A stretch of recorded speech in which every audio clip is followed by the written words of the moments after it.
اور خداوند نے یشوع سے کہا، خوف نہ کھا اور نہ ہراساں ہو، سب جنگی مردوں کو ساتھ لے اور اٹھ کر ای پر چڑھائی کر۔ دیکھ، میں نے ای کے بادشاہ اور اس کی رعیت اور اس کے شہر اور اس کے علاقہ کو تیرے قبضہ میں کر دیا ہے، اور تو ای اور اس کے بادشاہ سے وہی کرنا جو تو نے یریحو اور اس کے بادشاہ سے کیا، فقط وہاں کے مال غنیمت اور چپایوں کو تم اپنے لیے لوٹ کے طور پر لے لینا، سو تو اس شہر کے لیے اسی کے پیچھے اپنے آدمی گھات میں لگا دے۔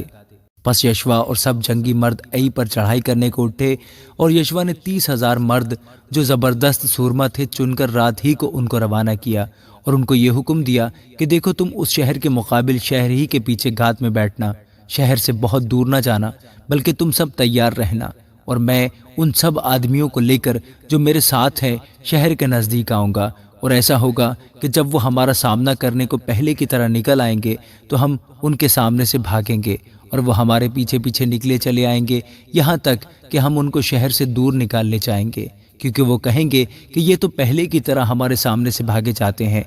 سو ہم ان کے آگے سے بھاگیں گے، اور تم گھات میں سے اٹھ کر شہر پر قبضہ کر لینا، کیونکہ خداوند تمہارا خدا اسے تمہارے قبضہ میں کر دے گا، اور جب تم اس شہر کو لے لو تو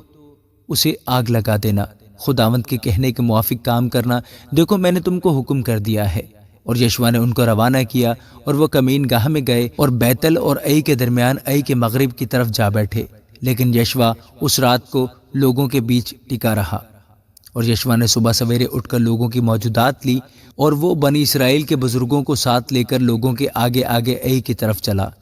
اور سب جنگی مرد جو اس کے ساتھ تھے چلے، اور نزدیک پہنچ کر شہر کے سامنے آئے اور ای کے شمال میں ڈیرے ڈالے، اور یشوع اور ای کے بیچ ایک وادی تھی۔ تب اس نے کوئی 5,000 مردوں کو لے کر بیتل اور ای کے درمیان شہر کے مغرب کی طرف ان کو کمین گاہ میں بٹھایا،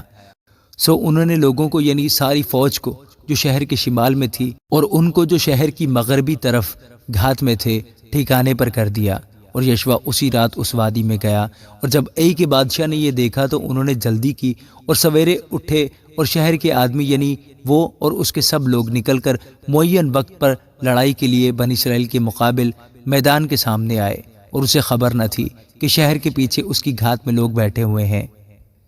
تب یشوع اور سب اسرائیلیوں نے ایسا دکھایا گویا انہوں نے ان سے شکست کھائی، اور بیابان کے سامنے ہو کر بھاگے، اور جتنے لوگ شہر میں تھے وہ ان کا پیچھا کرنے کے لیے بلائے گئے، اور انہوں نے یشوع کا پیچھا کیا اور شہر سے دور نکلے چلے گئے، اور ای اور بیتل میں کوئی مرد باقی نہ رہا جو اسرائیلیوں کے پیچھے نہ گیا ہو، اور انہوں نے شہر کو کھلا چھوڑ کر اسرائیلیوں کا پیچھا کیا۔ تب خداوند نے یشوع سے کہا کہ جو برچھا تیرے ہاتھ میں ہے اسے ای کی طرف بڑھا دے، کیونکہ میں اسے تیرے قبضہ میں کر دوں گا۔ اور یشوع نے اس برچھے کو جو اس کے ہاتھ میں تھا شہر کی طرف بڑھایا، تب اس کے ہاتھ بڑھاتے ہی جو گھات میں تھے اپنی جگہ سے نکلے اور دوڑ کر شہر میں داخل ہوئے اور اسے سر کر لیا، اور جلد شہر میں آگ لگا دی۔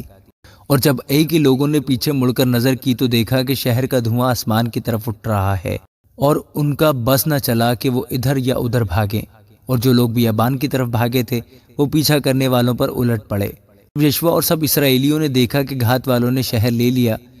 اور شہر کا دھواں اٹھ رہا ہے، تو انہوں نے پلٹ کر ای کے لوگوں کو قتل کیا،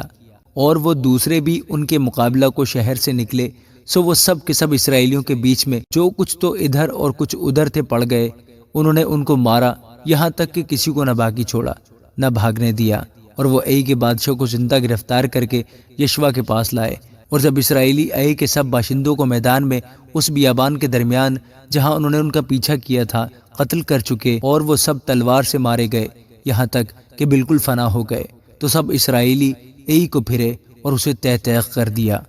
چنانچہ جو اس دن مارے گئے مرد اور عورت ملا کر 12,000 یعنی ای کے سب لوگ تھے، کیونکہ یشوع نے اپنا ہاتھ جس سے وہ برچھے کو بڑھائے ہوئے تھا نہیں کھینچا جب تک کہ اس نے ای کے سب رہنے والوں کو بالکل ہلاک نہ کر ڈالا۔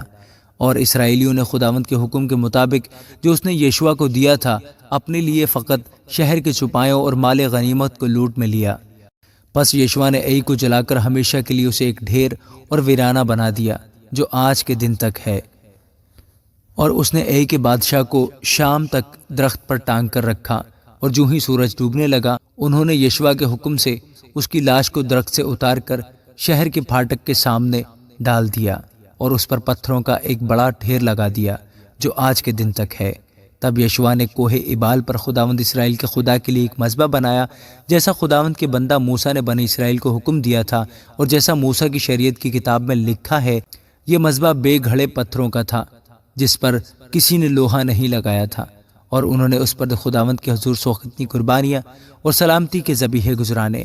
اور اس نے وہاں ان پتھروں پر موسیٰ کی شریعت کی جو اس نے لکھی تھی سب بنی اسرائیل کے سامنے ایک نقل کندہ کی، اور سب اسرائیلی اور ان کے بزرگ منصبدار اور قاضی یعنی دیسی اور پردیسی دونوں لاوی کاہنوں کے آگے جو خداوند کے عہد کے صندوق کے اٹھانے والے تھے، صندوق کے ادھر اور ادھر کھڑے ہوئے۔ ان میں سے آدھے کوہ گرزیم کے مقابل اور آدھے کوہ ایبال کے مقابل تھے، جیسا خداوند کے بندہ موسیٰ نے پہلے حکم دیا تھا کہ وہ اسرائیلی لوگوں کو برکت دیں۔ اس کے بعد اس نے شریعت کی سب باتیں یعنی برکت اور لعنت جیسی وہ شریعت کی کتاب میں لکھی ہوئی ہیں پڑھ کر سنائی۔ چنانچہ جو کچھ موسیٰ نے حکم دیا تھا اس میں سے ایک بات بھی ایسی نہ تھی جسے یشوع نے بنی اسرائیل کی ساری جماعت اور عورتوں اور بال بچوں اور ان مسافروں کے سامنے جو ان کے ساتھ مل کر رہتے تھے نہ پڑھا ہو۔ آمین۔